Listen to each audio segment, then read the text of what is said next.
बांग्ला फिल्मों की जानी मानी अभिनेत्री नुसरत जहां ने 2 साल पहले काफी सुर्खियां बटोरी थीं।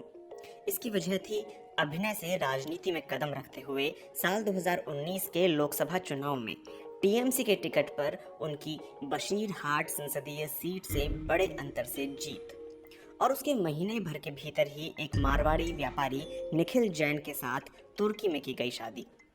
उसके बाद कभी दुर्गा पूजा के मौके पर ढोल बजाकर तो कभी अपने बयानों के जरिए वो लगातार सुर्खियों में बनी रही। अब वे एक बार फिर सुर्खियों में हैं, लेकिन इस बार वजह अलग है। उन्होंने अपने पति निखिल जैन पर तमाम आरोप लगाते हुए कहा है कि उनकी शादी कानूनी तौर पर वैध नहीं थी। नुसरत ने दावा किया है कि उन्होंने कभी निखिल से शादी नहीं की थी, लेकिन लोकसभा की वेबसाइट पर पश्चिम बंगाल के सांसद के तौर पर दर्ज उनके नाम के सामने विवाहित और पति का नाम निखिल जैन लिखा हुआ है। सवाल उठता है कि आखिर ये विवाद शुरू कैसे हुआ। दरअसल नुसरत और उनके पति निखिल में अनबन की खबरें तो बीते कोई 6 महीने से छन छन कर सामने आ रही थी, लेकिन नुसरत या निखिल ने इस पर कोई टिप्पणी नहीं की थी।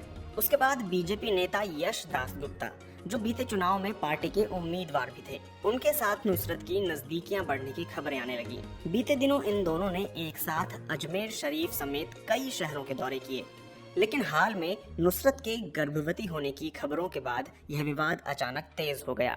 नुसरत और निखिल पिछले 6 महीने से अलग अलग रह रहे हैं। ऐसे में कई तरह के सवाल पूछे जाने लगे।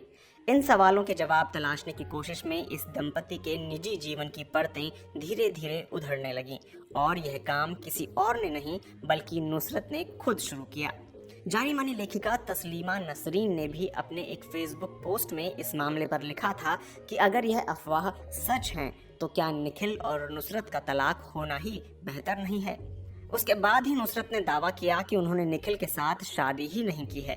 उनका कहना था कि यह शादी नहीं बल्कि एक लिव इन रिलेशनशिप था, इसलिए इस मामले में तलाक का सवाल ही नहीं उठता है। उन्होंने कहा कि हमारा अलगाव काफी पहले ही हो चुका है। एक बयान में टीएमसी सांसद नुसरत जहां ने कहा कि निखिल जैन के साथ उनकी शादी कभी वैध नहीं थी, क्योंकि भारत में अंतर धार्मिक विवाह को विशेष विवाह अधिनियम के तहत मान्यता की जरूरत होती है, जो उनके मामले में कभी नहीं हुआ। नुसरत की दलील है, चूंकि विवाह कानूनी, वैध और टिकाऊ नहीं था, इसलिए तलाक का कोई सवाल ही नहीं है। हमारा अलगाव बहुत पहले हो गया था, लेकिन मैंने इसके बारे में बात नहीं की क्योंकि मैं अपनी निजी जिंदगी को अपने तक ही सीमित रखना चाहती थी। नुसरत जहां ने जून 2019 में तुर्की में व्यवसायी निखिल जैन से शादी की थी। उन्होंने उसी साल लोकसभा चुनाव जीतकर अपनी राजनीतिक पारी भी शुरू की थी। बाद में कोलकाता में आयोजित रिसेप्शन में मुख्यमंत्री ममता बनर्जी भी शामिल हुई थीं। शादी के बाद कुछ दिनों तक तो सब कुछ ठीक रहा, लेकिन बाद में निजी संबंधों में दरार की अटकलें लगने लगी। नुसरत और बीजेपी के टिकट पर चुनाव मैदान में उतरने वाले अभिनेता यश दास गुप्ता की नजदीकियों की चर्चा होने लगी।